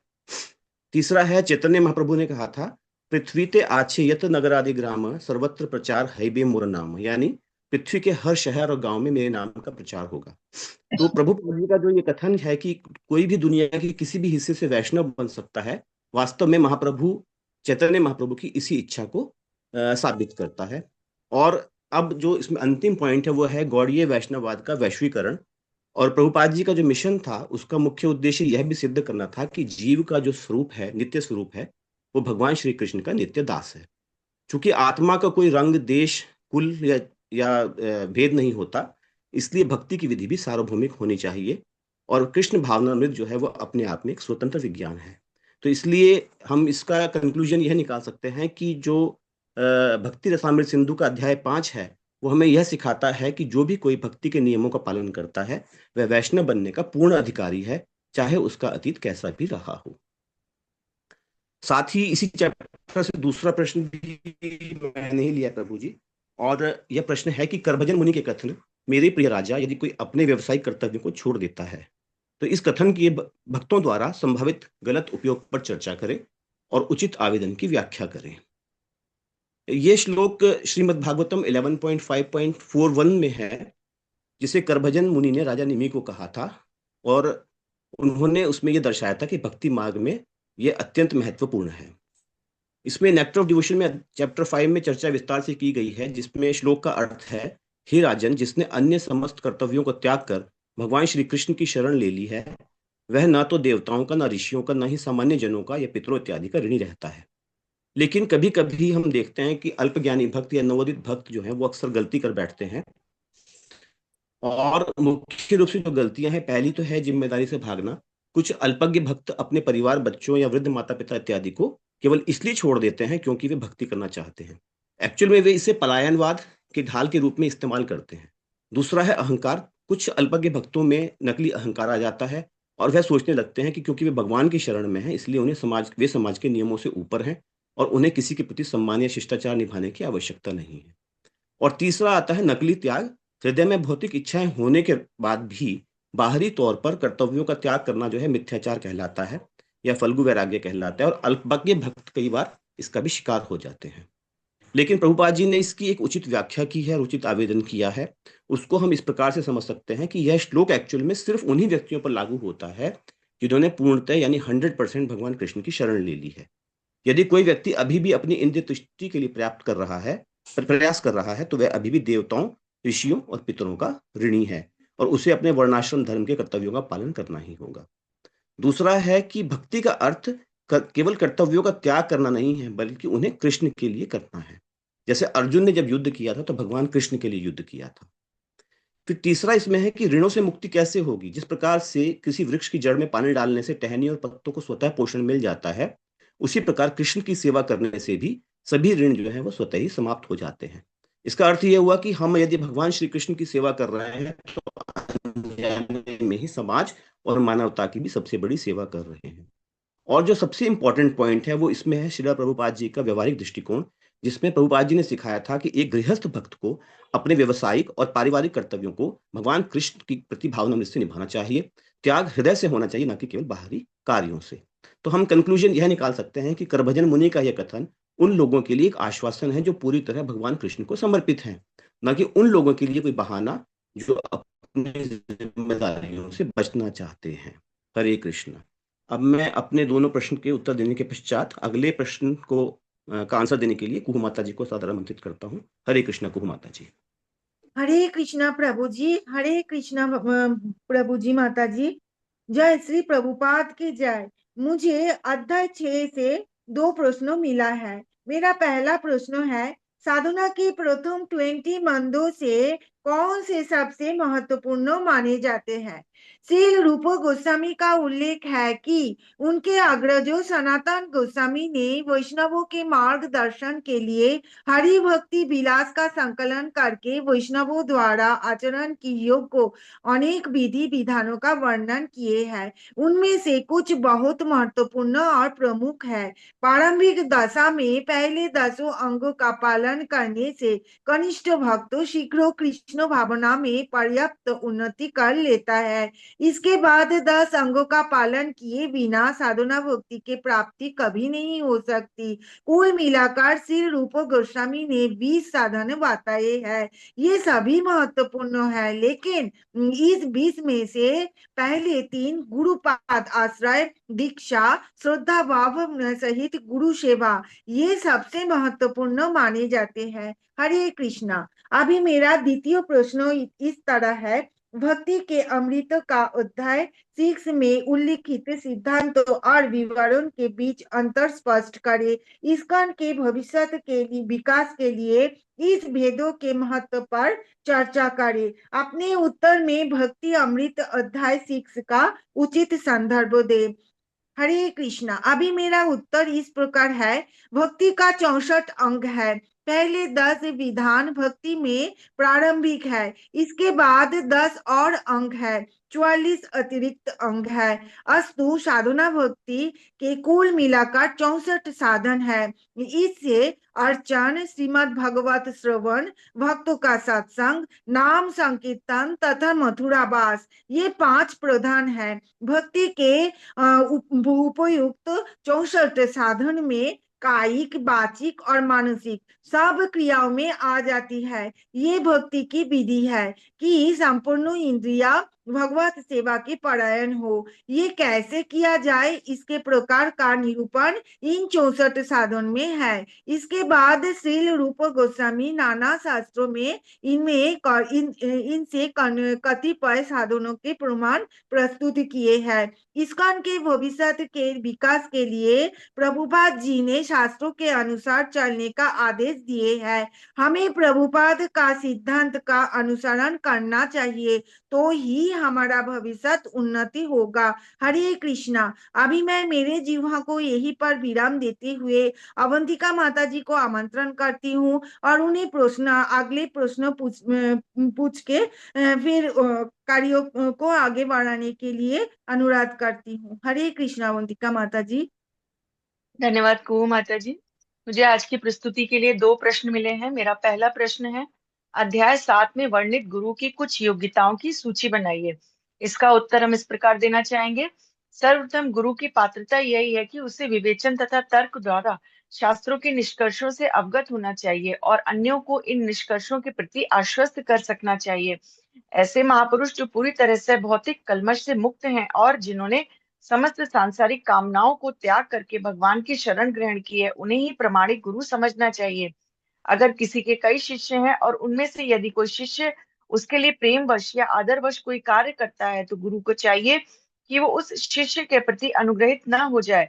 ये एक आदेश है जो गुरु के लिए दिया गया है। आजकल व्याख्यान देने का चलन बहुत बढ़ गया है। लोग भिन्न भिन्न पुस्तकें पढ़ के लोगों को व्याख्यान देते हैं। इससे कुछ लोगों ने अपना व्यापार बना लिया है, जबकि एक प्रमाणिक गुरु को चाहिए अधिक पुस्तकें पढ़ने के स्थान पर केवल प्रमाणिक पुस्तकें जैसे श्रीमद् भागवतम या श्रीमद् भगवत गीता का ही अध्ययन करे। गुरु के लिए यह भी आवश्यक है कि वो मंदिर बनवाने की जिम्मेदारी अपने ऊपर ना ले, क्योंकि गुरु का समय धर्म के प्रचार प्रसार के लिए तथा शिष्यों की ज्ञान वृद्धि के लिए होता है। परंतु यदि कोई व्यक्ति अपने धन का उपयोग कृष्ण सेवा में करना चाहता है, तो आचार्य को चाहिए कि वो इस धन का सदुपयोग भगवान की सेवा हेतु एक सुंदर मंदिर बनवाने में करा दे। ऐसा करने से मंदिर बनवाने में लगने वाले धन के विषय में भी आचार्य को चिंतित नहीं होना पड़ेगा, क्योंकि धन कैसे आएगा इसके बारे में चिंतित होने का कार्य आचार्य का नहीं है। उसका सर्वोपरि कार्य तो धर्मोपदेश है। इसके अतिरिक्त गुरु को चाहिए कि वे पुस्तकें भी प्रकाशित करे। मेरा दूसरा प्रश्न है, एकादशी का व्रत रखने का मूल सिद्धांत क्या है? एकादशी का व्रत केवल ये सोचकर नहीं रखना चाहिए कि ये एक उपवास मात्र है, बल्कि कृष्ण के प्रति श्रद्धा तथा प्रेम को बढ़ाना है, ये सोचकर रखना चाहिए। एकादशी के दिन उपवास करने का असली कारण है कि इस दिन हम अपने शरीर की आवश्यकताओं यथा खान पान पर अधिक ध्यान न दें, बल्कि जो समय हम शरीर की आवश्यकताओं को पूरा करने में लगाते हैं, वो समय हम कीर्तन या अन्य ऐसे ही कार्य से भगवान की सेवा में लगाएं। उपवास के दिन गोविंद की लीलाओं का स्मरण करना और उनके पवित्र नाम का निरंतर श्रवण करना सर्वश्रेष्ठ होता है। अब मैं अपनी वाणी को यही विराम देना चाहूंगी और केका माता जी से आग्रह करती हूँ कि वो इस प्रस्तुति को आगे बढ़ाए। हरे कृष्णा केका माता जी। हरे कृष्णा प्रभु जी, हरे कृष्णा माता जी। मुझे ये प्रस्तुति में 2 क्वेश्चन मिला है। मैं पहला क्वेश्चन को पाठ करना चाहती हूँ। भगवान चैतन्य ने जिन 2 प्रकार के अभक्तों का उल्लेख किया है, उनकी रुचि बनाए और जिनकी संगति से बचना चाहिए। इंद्रियों तृप्ति के अभिलाषी और भगवान श्री कृष्ण के विरोधी अवैष्णव है और उनका संग कभी नहीं करना चाहिए। शास्त्रों में भिन्न भिन्न प्रकृति अभिलाषियों के लिए नाना देव देवी का उपासना का विधान है। उपासक यदि देवों का अच्छे भक्त प्रतीत हो, परंतु इन्हें अभक्त ही समझा जाता है। मायावादी के अनुसार किसी भी रूप की उपासना की जा सकती है, क्योंकि अंत में एक ही लक्ष्य यानी भगवान की प्राप्ति हो जाती है। परंतु भगवत गीता में स्पष्ट कहा गया है कि देवता के उपासकों को अंत में देवलोक ही प्राप्ति होती है, जबकि भगवत भक्त को वैकुंठ जगत में प्रविष्ट होता है। विष्णु रहस्य में भी देवता उपासना को घोर भत्सना की गई है। अभक्तों के साथ रहने से अच्छा है कि भयंकर जंतुओं के साथ रहना। श्री चैतन्य महाप्रभु के अनुसार अभक्त 2 प्रकार के होते हैं। एक वे जो भगवान श्री कृष्ण के विरोधी है और 2 जो घोर विषयी है। वैष्णवों को इन 2 अभक्तों के संग से सदा दूर रहना चाहिए। हरे कृष्णा। अभी मैं मेरा दूसरा क्वेश्चन को पाठ करना चाहती हूँ। क्वेश्चन इस प्रकार की है, साधना भक्ति के पहले 3 मंदों के महत्व की व्याख्या करें और कृष्ण भावनामृत के अपने अभ्यास में उनकी प्रासंगिकता पर चर्चा करें। मैं ये प्रश्नों का उत्तर ऐसा देना चाहती हूँ। गुरु का आश्रय आध्यात्मिक जीवन में संपूर्ण उन्नति का आधार है। सदगुरु के आश्रय में आने वाले भाग्यवान निश्चित रूप से भवबंधन से मुक्त हो जाता है। सदगुरु के लिए पूर्ण श्रद्धा के साथ श्रीमद् भगवत का पूर्ण अध्ययन करना चाहिए। श्रीमद् भगवत का श्रवण कीर्तन वह धर्ममय है जिससे साधक भगवत सेवा और भगवत प्रेम तक उन्नति करता है। शिष्यों का भाव ऐसी होनी चाहिए कि जिससे सदगुरु प्रसन्न हो। सर्वशास्त्रों के अनुसार भक्त को पूर्ववर्ती आचार्यों साधु का पथ अनुगमन करना चाहिए। यदि कोई शास्त्रों का विधि ना मान के भक्त बनता है तो उनके सारे क्रियाकलाप असफल तथा इन क्रियाओं से भक्ति का सिद्धि नहीं हो सकती। वह भक्ति के यथार्थ साधकों के मार्ग में उत्पात ही खड़ा करता है। भक्तों को चाहिए अपनी मनमानी विचारधारा के अनुसार ना चल के शास्त्रों विधि पढ़ के दृढ़ता के साथ उनके ऊपर चलना चाहिए और इसी प्रकार वे श्री कृष्ण के भक्ति के परायण हो जाता है। भक्ति साधना के यथार्थ अभिलाषी को जितने अर्थ में निर्वाह हो जाए उतना ही ग्रहण करना चाहिए। आवश्यकता के अतिरिक्त कुछ भी ग्रहण नहीं करना चाहिए। यही है अपरिग्रह। हमारे आचार्य प्रभुपाद जी के आदेश के अनुसार शिष्यों को प्रतिदिन कम से कम 16 माला की जप करना चाहिए। यदि किसी दिन माला पूरी ना हो तो अगले दिन उसको पूरी करना चाहिए। भगवत सेवा में मार्ग में यह दृढ़ता के साथ यह अपराध से बचना चाहिए। इससे परमार्थ की उन्नति होगी। हरे कृष्णा। अभी मैं अपनी वाणी को विराम देते हुए मैं योति माता जी को अनुरोध करती हूँ कि वो अपना प्रस्तुति को आगे बढ़ाए। हरे कृष्णा। हरे कृष्णा माता जी, हरे कृष्णा प्रभु जी। मुझे 2 प्रश्न मिले हैं और पहला मेरा प्रश्न है, जब भगवान चैतन्य से एक वैष्णव के व्यवहार को परिभाषित करने के लिए कहा गया तो बताएं कि उन्होंने कैसे उत्तर दिया। इसका उत्तर इस प्रकार से है। श्री चैतन्य महाप्रभु ने कहा, वैष्णव भक्तों को चाहिए कि आप भक्तों का संग सदा के लिए त्याग दें। उन्होंने बतलाया कि आप भक्त दो प्रकार के होते हैं, एक तो वो जो कृष्ण की निष्ठा के विरोधी हैं, दूसरे वे जो अत्यंत भौतिकवादी हैं, जो अवैष्णव कहलाते हैं। इनकी संगति से सदैव बचना चाहिए। कात्यायनी साहित्य में कहा गया है कि लोहे के पिंजरे में या धकती अग्नि में रहने के लिए कहा जाए तो उसे स्वीकार कर लेना चाहिए, पर आप भक्तों के साथ रहना स्वीकार करना नहीं चाहिए। विष्णु सत्य में भी कहा गया है कि मनुष्य भले ही सांप और मगर का आलिंगन कर ले, पर ऐसे व्यक्तियों की संगति ना करे जो विभिन्न देवताओं के उपासक है और भौतिक इच्छाओं के वशीभूत है। शास्त्रों का आदेश है, भौतिक लाभ की कामना है तो किसी भी देवी देवता की पूजा कर सकते हैं। जैसे कोई भुक्ति चाहता है तो उसे सूर्य देव की पूजा करनी चाहिए, और अगर किसी को सुंदर पत्नी चाहिए तो शिव की पत्नी उमा की उपासना करनी चाहिए, और अगर उच्च शिष्य चाहिए तो उसे सरस्वती की पूजा करनी चाहिए। इस प्रकार से श्रीमद् भागवतम में भी भौतिक इच्छाओं के अनुसार समस्त देवी उपासकों की सूची मिलती है, किंतु ये सारे देवी देवताओं के उपासक भक्त नहीं माने जाते, वे अभक्त ही माने जाते हैं। मायावादियों का कहना है कि मनुष्य भगवान के किसी भी रूप की पूजा कर सकता है, इसमें कोई अंतर नहीं पड़ता, लेकिन क्योंकि वह सभी भगवान को प्राप्त होते हैं। पर यह भगवत गीता में स्पष्ट कहा गया है कि देवी के उपासक देवलोक को प्राप्त होंगे, किंतु जो भागवत भक्त हैं वे ही भगवत धाम को प्राप्त होंगे। गीता में कहा गया है, ऐसे लोग काम वासनाओं और भौतिक लाभों के कारण बुद्धि भ्रष्ट हो जाती है और वे विभिन्न देवी देवताओं की उपासना करते हैं। विष्णु सहस्त्र में इन देवी देवताओं की कठोरता से निंदा की गई है। ऐसे व्यक्तियों के साथ रहने की अपेक्षा हिंसक पशुओं के साथ रहना शेखर है। अब मेरा सेकंड प्रश्न है, इस्कॉन के नेतृत्व के लिए अनुपयुक्त शिष्यों को स्वीकार नहीं करने और कई मंदिरों के निर्माण की प्रसंगता पर चर्चा करें।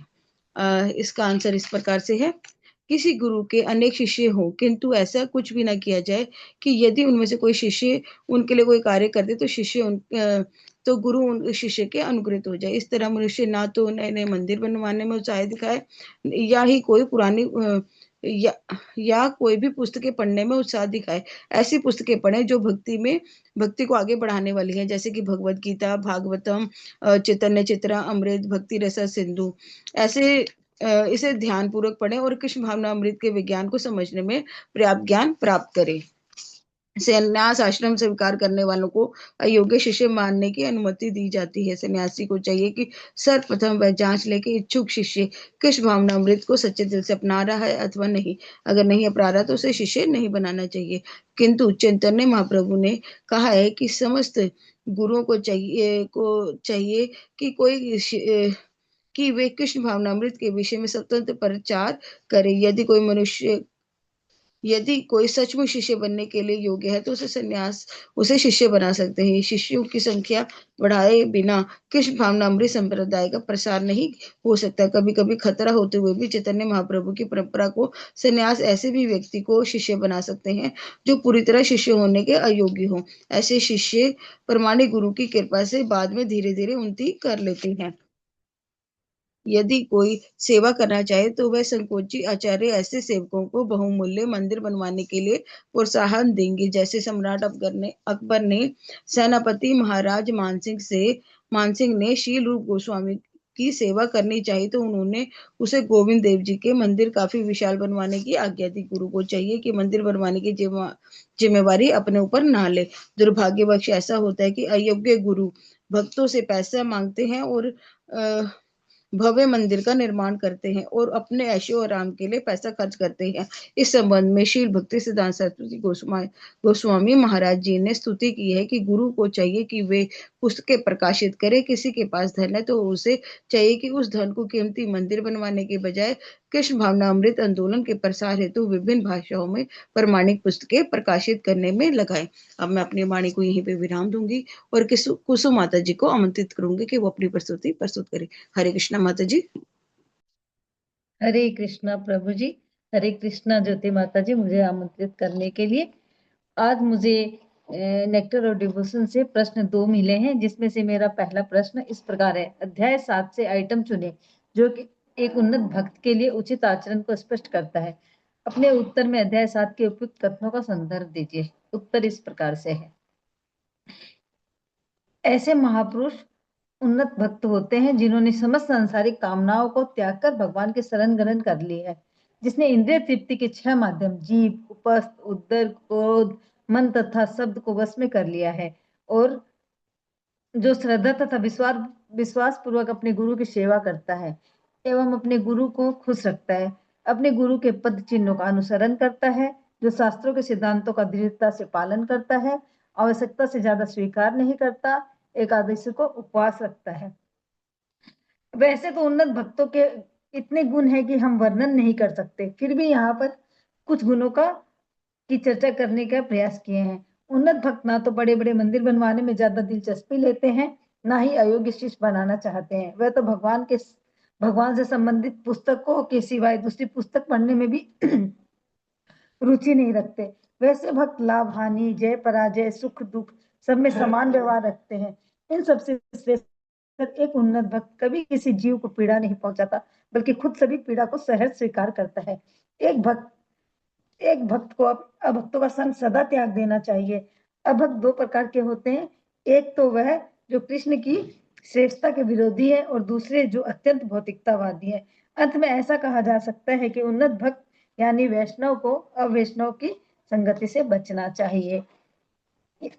यहाँ मेरा पहला प्रश्न समाप्त होता है, और दूसरा प्रश्न जो है वो चैप्टर 8 से है, जो इस प्रकार है। कुछ ऐसे अपराधों की पहचान करें जिनसे बचने से आपको कृष्ण भावनामृत के अभ्यास में काफी मदद मिलेगी, और सेवा प्रधानों से बचने के लिए एक योजना बनाएं। उत्तर इस प्रकार से है। कृष्ण भावनामृत के अभ्यास में आगे बढ़ने के लिए हमें वैष्णव अपराध से बचना चाहिए। वैसे तो बहुत से वैष्णव अपराध हैं और हमें कोई भी अपराध नहीं करना चाहिए, मगर 10 विशेष नाम अपराध निम्न प्रकार से हैं जिनसे हमें सावधानी रखनी चाहिए। 1, जिन भक्तों ने भगवान नाम में अपना जीवन समर्पित कर दिया है उनकी निंदा करना। 2, शिव ब्रह्मा आदि देवी देवताओं के नाम को भगवान विष्णु के नाम सरह उससे स्वतंत्र समझना। 3, गुरु की आज्ञा पालन न करना या उन्हें साधारण मनुष्य जैसा समझना। 4, श्रुति स्थिति वेद पुराण शास्त्र आदि का निंदा व खंडन करना। 5, हरे कृष्ण महामंत्र की जप को वेद में काल्पनिक समझना। 6, भगवान के नाम पर मनमानी व्याख्या करना। 7, नाम के बल पर पाप कर्म करना। 8, हरे कृष्ण महामंत्र को वेद में वर्णित कर्म कांडीय शुभ क्रिया जैसे समझना। 9, अश्रद्धालु व्यक्ति को भगवान नाम की महिमा सुनाना।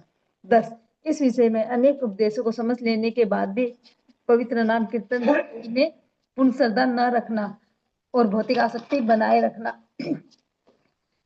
इन सेवा प्रधानों से बचने के लिए हमें ज्यादा से ज्यादा नाम जप करना होगा। वैष्णव अपराध ना हो इससे सावधानी रखनी होगी। वैष्णव अपराध से बचने के लिए कोई प्रायश्चित नहीं होता, बल्कि अपनी साधना बढ़ाना ही एकमात्र उपाय है। इसी के साथ हमारे ग्रुप की प्रेजेंटेशन यहीं पे समाप्त होती है। हमसे कोई भी भूल हुई हो, हमारे किसी भी मेंबर से कोई भी भूल हुई हो, तो उसके लिए मैं क्षमा प्रार्थी हूँ।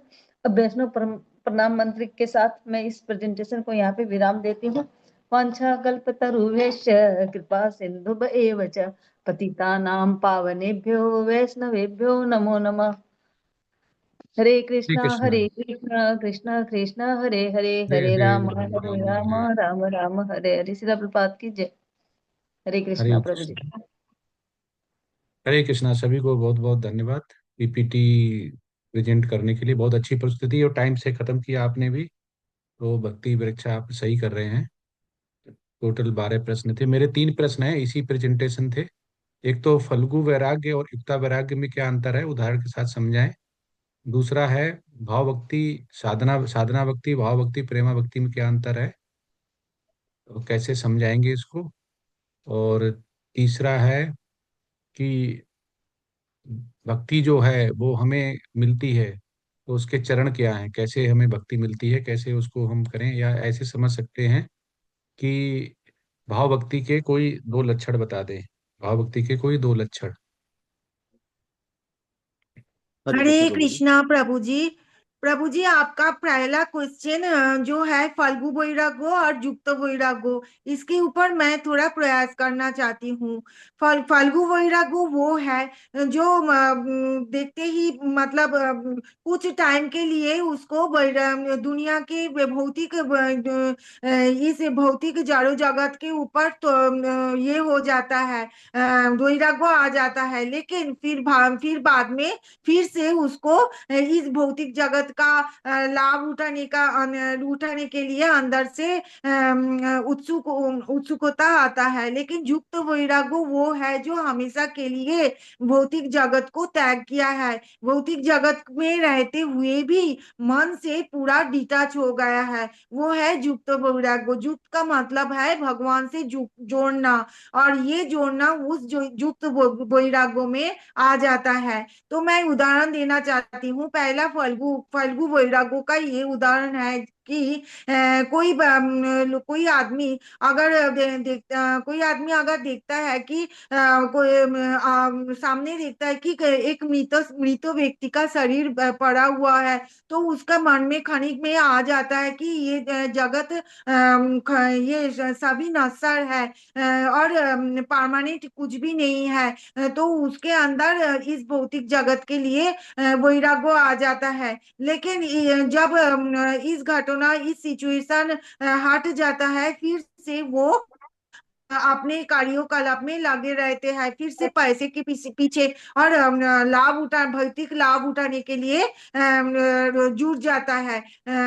और ये है फल्गु वैराग्य का उदाहरण। और युक्त वैराग्य है जैसे सुबह उठ के मंगल आरती के अटेंड करना, 16 माला जप करना, शास्त्रों के अनुसार चलना, भगवतम पढ़ना, हमारे आचार्यों जो बोला है उसी का पालन करना, और शरीर से तो हम लोग सबके साथ मिलते हैं, भौतिक कार्यकलाप करते हैं, लेकिन अंदर से पूरी तरह डिटैच रह के सिर्फ ड्यूटी पालन करते हैं। ये है युक्त वैराग्य का उदाहरण। हरे कृष्णा। हरे कृष्ण। वो जी, इसमें अगर शॉर्ट में कहें तो फल्गु वैराग्य है झूठा वैराग्य है, और यस युक्त यस। वैराग्य जो है भगवान से जुड़ने का वैराग्य है। तो फल्गु वैराग्य तो सभी लोग कर ही रहे हैं, ज्यादातर लोग संसार में।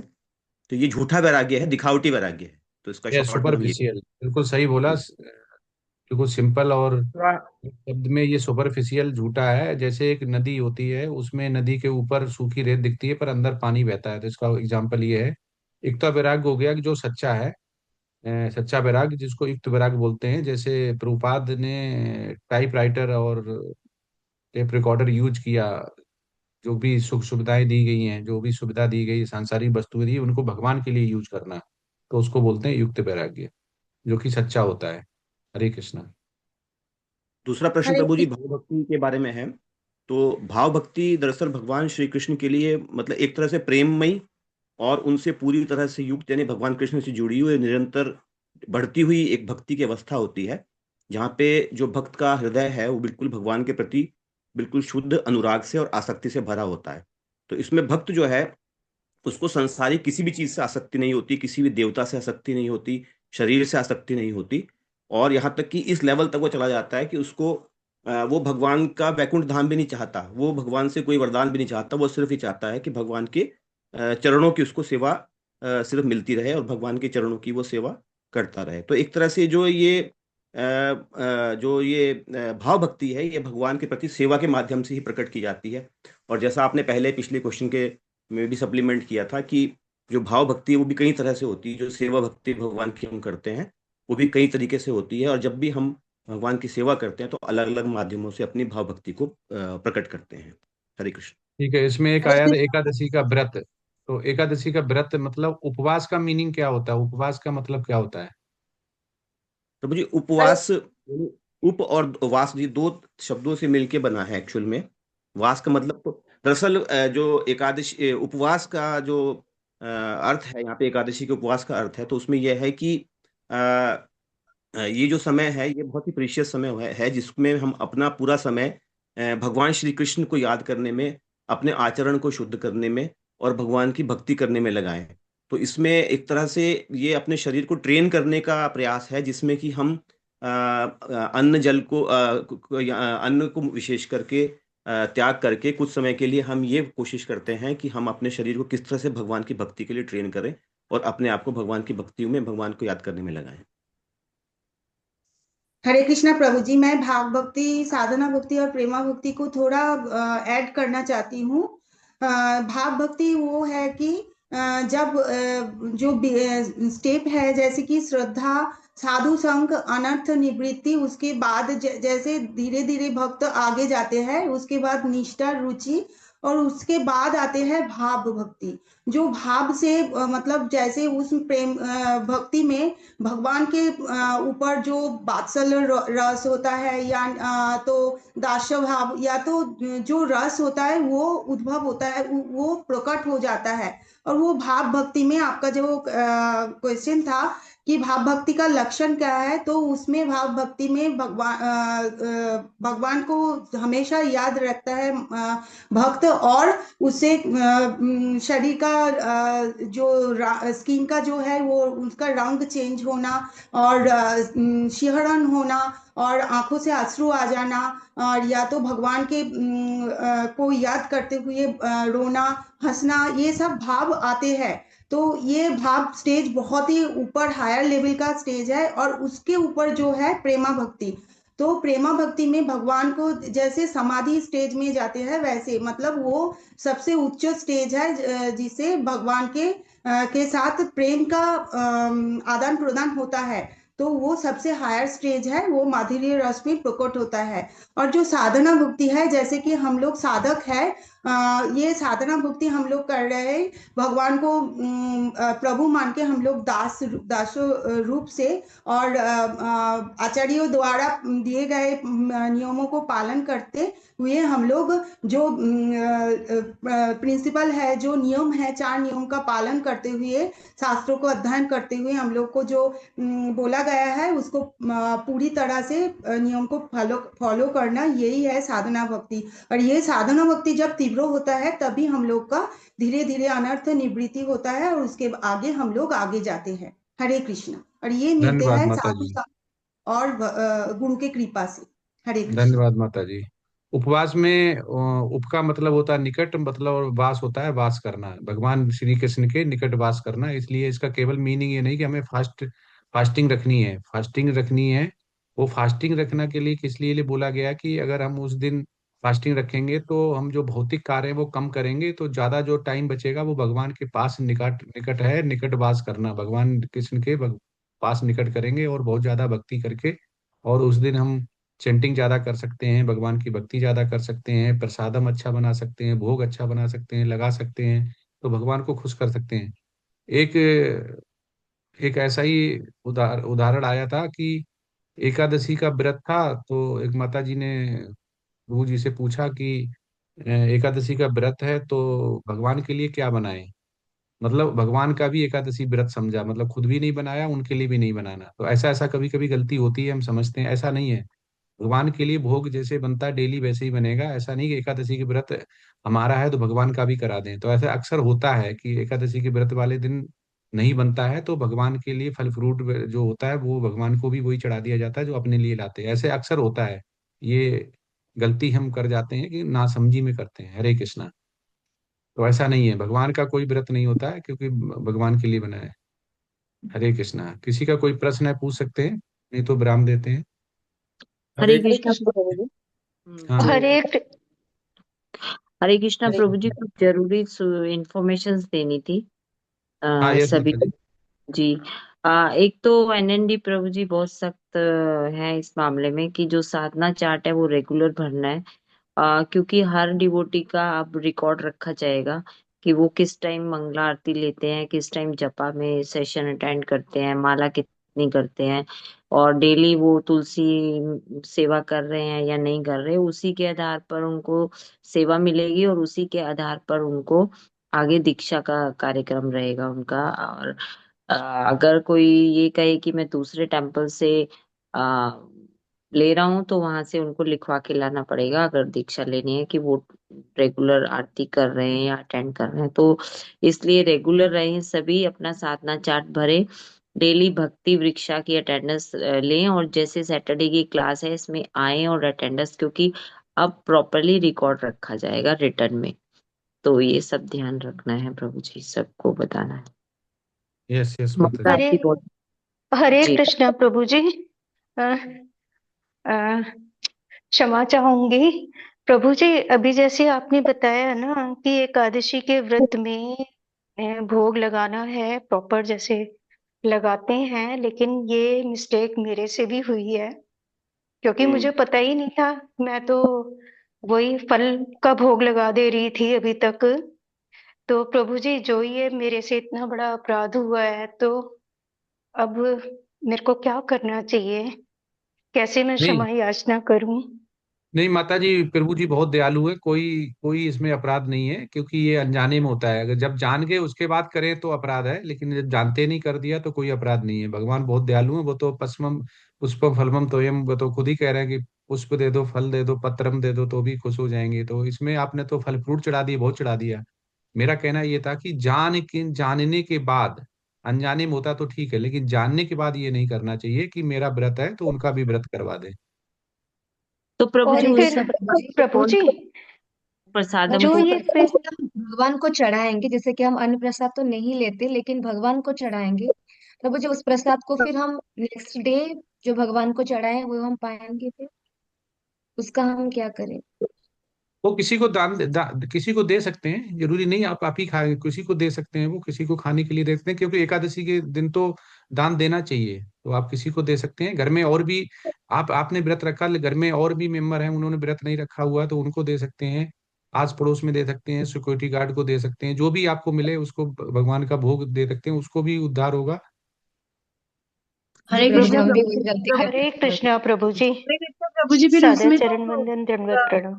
उसमें तो प्रभु जी मूर का लेकिन वास आज होता है। वो मतलब हम लोग ही नहीं खाते वो प्रसाद, तो फिर दूसरों को कैसे देना प्रभु जी? और भगवान को भी कैसे चढ़ाए वो मुझे डाउट। नहीं नहीं, भगवान को तो भोग लगाना ही है माता जी, उनका व्रत नहीं होता है उस दिन। हरे कृष्णा प्रभु जी। प्रभु जी, मैं एक सवाल पूछ सकती हूँ? हाँ यस यस माता जी। प्रभु जी, अगर एकादशी के दिन हम एकादशी का ही वैरायटी ऑफ प्रसाद बनाए, मतलब जरूरी नहीं कि फली, लेकिन बहुत सारी वैरायटी होती है एकादशी के भी प्रसाद में, मतलब वो पूरा प्रॉपर ऐसे खाना जैसे, और भगवान को ऑफर करें तो? हाँ वो भी हो सकता है, जैसे कुट्टू का आटा हो गया, सिंघाड़े हाँ का आटा ये हो गया। प्रभु जी, हाँ जैसे पूरा हाँ तो इसकी, सब्जी हाँ वरई। इसका, हाँ इसका हाँ बना सकते पूरा। हैं। पर जी। ऐसा नहीं है कि व्रत आपने नहीं बनाया और व्रत रख रहे हैं तो फल फ्रूट पे रख रहे हैं, नहीं नहीं वैसे ही नहीं। भगवान का हाँ भी रख दिया। नहीं नहीं प्रभु वो जी। हाँ वो बना सकते हैं, बहुत सारा बना के वो आप पा भी सकते हैं। हाँ हाँ। ठीक है प्रभु जी, क्योंकि अगर पूरा परिवार ही रखता है एकादशी का व्रत, और जरूरी नहीं है कि सब निर्जल रखें, तो अगर हम पूरा ऐसे पूरा एकादशी का प्रसाद बनाएं और भगवान को ऑफर करें तो वो सही है हाँ ना प्रभु यस जी? यस यस ठीक है। यस। ठीक है प्रभु जी, थैंक यू प्रभु जी। भगवान के लिए देखो, अन्न प्रसाद बनाते वो आप खा नहीं पाएंगे तो किसी को देना पड़ेगा। और अगर आप जो एकादशी वाले दिन हम पा सकते हैं, अगर वो ही बना रहे हैं वो पा सकते हैं तो बना सकते हैं आप। वो ही बना के ज्यादा अच्छा है, जिसमें कुट्टू का आटा हो गया, सिंगाड़े के आटे का हो गया, और साबूदाना हो गया, खीर हो गई, साबूदाना की खीर हो गई। तो ऐसा आप व्रत बना सकते हैं, भगवान के लिए भोग लगा सकते हैं, पर भगवान का व्रत नहीं कराना है उस दिन। प्रभु जी अगर हम किसी को अन्न देंगे तो अन्न में जैसे बताया गया है कि पाप है, तो वो हम किसी और को देंगे तो वो ठीक रहेगा कि किसी को पाप? वो व्रत व्रत उसका नहीं ना, जिसको देंगे वो तो उसे पता है लेने। देखो मंदिर में दो तरह का ही प्रसादम बनता है उस दिन। ठीक है, मंदिर में भी बहुत जगह दो जगह का प्रसादम बनता है। बहुत जगह रथ यात्रा होती है या होता है, एक भक्त के लिए बनता है, एक जो भक्त नहीं उनके लिए बनता है। उनको पूरी रोटी सब्जी जो अच्छा लगता है वो उनके लिए बनता है, और एक व्रत वाला खाना उनके लिए बनता है जो प्रसादम पाते हैं। तो ये भी दो तरह का बनता है। तो ऐसा नहीं है कि आप बना रहे, तो कोशिश करिए कि आप वो बनाएं जो कि एकादशी वाले दिन पाया जा सकता है। जी प्रभु जी, धन्यवाद। हरे कृष्णा प्रभु, धन्यवाद प्रणाम प्रभु जी। प्रभु जी एक्चुअली सबसे अच्छा ये एक जो एकादशी का प्रसादम है वही बनाया जाए, क्योंकि आजकल क्या हो गया, सभी न्यूक्लियर फैमिली है, किसी को आप दे नहीं सकते, अगर देंगे तो कोई लेगा भी नहीं, तो एक तरह से प्रसाद का अपमान हो जाता है। तो सबसे अच्छा जो आपने बताया, जो एकादशी प्रसादम है, सामुराई से जो भी है, पुटुआरा जो भी है, आप वही बनाइए, वही ऑफर कीजिए और अपने को मतलब उसको यूज में लाइए, तो सबसे अच्छा है। और रही यस बात यस। देने का, तो देना तो आज के समय में कहाँ है प्रभु जी, किसी का संबंध ही नहीं रहा। अब तो मैं और मेरा भगवान का कोई किसी को जानता ही नहीं है, आप किसको देंगे? जिसको देंगे वो भी नाक मुंह से कोड़ लेता है। जी प्रभु जी। प्रभु जी ऐसे सोचेंगे कि लोग अरे ये क्या ऐसे दे दिए, मतलब उनको एक डाउट भी होगा अभी जैसे प्रभु जी बोल रहे हैं। तो प्रभु जी ऐसे हम कर सकते हैं, वो दूसरा वाला जो आप ऑप्शन हम्म। बोले ना, तो वो वाला हाँ, वो बहुत वो बहुत जान ठीक है। जाते हैं तो कर सकते हैं, नहीं तो हमने हमने तीनों केस बताए। एक तो ये है कि अनजाने में हमने भगवान का व्रत करा दिया, दूसरा हो गया कि अनजाने में हमने अन्न का बना दिया है और घर में कोई खाने वाला नहीं है, और तीसरा हो गया सबसे अच्छा जो है वो लेवल आप भक्ति है कि आप वही बनाएं जो पा सकते हैं। तो भगवान को बढ़िया बढ़िया से आप एकादशी का व्रत पवाएं और भोग लगाएं और वही बाद में आप पालें, तो वो सबसे अच्छा हो गया है। उसमें सिंगाड़े का आटा हो गया, कुट्टू का आटा हो गया, साबूदाने की खीर हो गई, और भी आलू आलू आलू केवल बना सकते हैं, केवल आप उसमें बगैर नमक के बना सकते हैं, हलवा बना सकते हैं आप उसका, सिंगाड़े के आटे का हलवा बना, बहुत सारे हैं जो हमें पता भी नहीं। बहुत सारे जो मंदिर बनाता है, मंदिर में आप देख सकते हैं बना बहुत सारे बन जाते हैं, 56 भोग तक बन जाते हैं ऐसे करते करते। आप पनीर बना की सकते हैं, सब्जी, लगा सकते राजगिरे की पूरी। हैं। हाँ, यस यस। तो ऐसे हैं बहुत सारे, पता होते आ जाते हैं, तो ऐसे करना चाहिए। हरे हरे कृष्ण कृष्ण। प्रभु, धन्यवाद, प्रणाम। हम्म।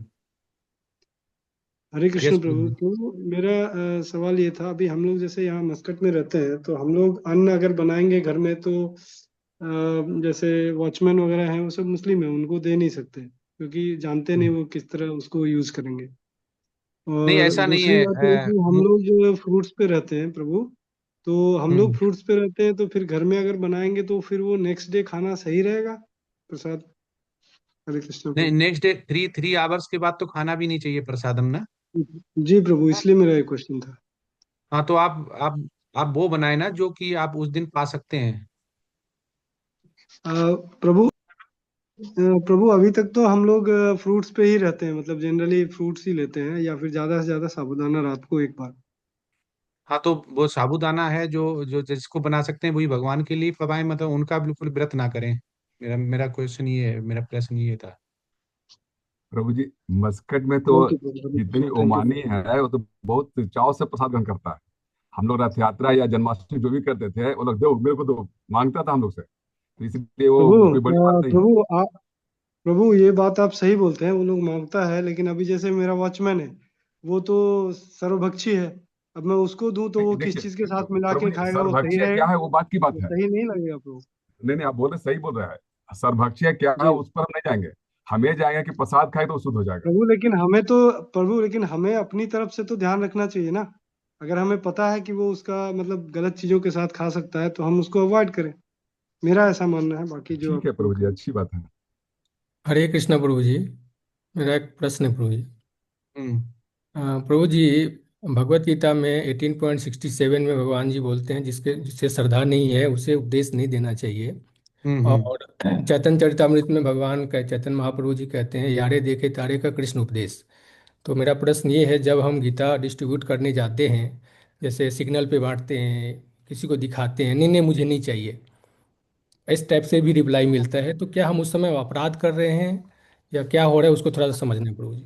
नहीं, अपराध नहीं कर रहे हैं। देखो, प्रभुपाद ने झांसी में चालू किया था बैक टू गॉड हेड, लेकिन सक्सेस नहीं मिले। वृंदावन आए, वृंदावन में चालू किया, ठीक है, सक्सेस नहीं मिला। दिल्ली में उन्होंने प्रकाशन किया, दिल्ली जाते थे, उसके बाद वो जाके उन्होंने हिप्पी जो होते हैं बिल्कुल ही इस अवस्था में थे जिसमें आप देखना पसंद नहीं करेंगे, उनको वहां पे प्रचार प्रसार किया, उनको प्रसादम पाया, डांस किया और उनको आगे लेके आए और आज वो आया। तो ऐसा नहीं है कि वो अपराध हो गया, वो अपराध नहीं है। वो आप उस भगवान के लिए कर्म कर रहे हैं, आप गीता आप सेल कर रहे हैं। अगर उसमें से अगर आप बैठे रहेंगे, कोई चल के आएगा तो चल के नहीं आएगा। ये तो गीता डिस्ट्रीब्यूशन है, आप चल के आएगा लेने आएगा नहीं, आप बांट रहे हैं, आप भक्ति दे रहे हैं उनको, उसी में से कोई ना कोई आपको भक्ति खरीद लेगा, उसको गीता को खरीद लेगा। तो ये अपराध नहीं है प्रभु जी, ये एक तरह का भगवान के लिए किया गया कार्य है, और ये ऐसे आचार्य लोग बोलते हैं ऐसा कार्य हमें करना चाहिए। और जब हम इस्कॉन ज्वाइन करते हैं तो नए नए जब इस मंदिर में होते हैं तो उनको ये कार्य दिया जाता है भगवत गीता बेचने के लिए, कितनी सेल करी है कितना, और ये भगवत गीता का मैराथन भी होता है प्रभु जी। जी। सब ये प्रभु जी, कोई सबसे अपराध बड़ी नहीं बात है। जी प्रभु। प्रभु जी, वहां पर एक चीज और है। जैसे हम लोग नाम अपराध में पढ़ते हैं असफल व्यक्ति को, मतलब नाम का या गीता किसी का उपदेश नहीं देने का। लेकिन यहाँ पर प्रभुपाद जी सिद्ध मतलब प्रभुपाद जी इतना अच्छा से बोलते हैं कि भक्त जो है भगवान से भी आगे है। वो सभी जितने भी अश्रद्धालु व्यक्ति है उसको भी मतलब गीता या सब डोज दे देके उसको श्रद्धालु बना देते हैं, सब भक्त बना देते हैं। तो यस इसलिए यस। मतलब भक्त का महिमा मतलब भगवान इतना ग्लोरीफाई करते हैं। देखिए प्रभु जी, होता क्या है, भगवान चाहते हैं, अपना नाम नहीं चाहते, भगवान अपना भक्त का ही नाम मतलब डिक्लेयर करना चाहते हैं। तो यस भगवान यस भगवान बहुत दयालु है प्रभु जी। वो भक्तों के मतलब सब समझते हैं भक्त के क्या इच्छा है, भक्त को कैसे पूरा करना चाहिए। तो उसमें कोई हर्ज नहीं, प्रयास करते रहिए।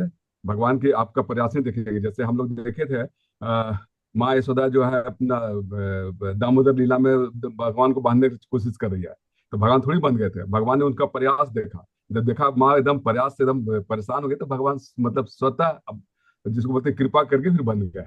जैसे भगवान कौन बांध सकता है, वैसे ही है। हम प्रयास करेंगे तो गीता अपने आप निकल जाएगी, बहुत आदमी भक्त भी बन जाएंगे। यस प्रभु जी।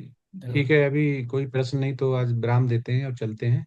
वांछा कल्पतरुभ्यश्च कृपा सिंधु एव च पतितनां पावनेभ्यो वैष्णवेभ्यो नमो नमः। हरे कृष्ण कृष्ण कृष्ण हरे हरे, हरे राम राम राम हरे हरे। अनंत कोटि वैष्णव वृंद की जय जय श्रील प्रपाद की जय जय श्री वैष्णव आचार्यों की जय जय सभी जय वैष्णव भक्तों की जय जय जय श्रीमद् भागवतम की जय जय भक्त रसामृत सिंधु की जय जय श्रीमद् भगवत गीता की जय। जय जय हरे कृष्णा, सभी को दंडवत प्रणाम। हरे हरे कृष्णा कृष्णा हरे प्रभु जी, कृष्णा सभी को प्रभु जी, दंडवत सादर प्रणाम। चरण वंदन, दंडवत प्रणाम, कोटि कोटि धन्यवाद प्रभु जी। हरे हरे कृष्णा कृष्णा, सभी भक्तों को सादर प्रणाम।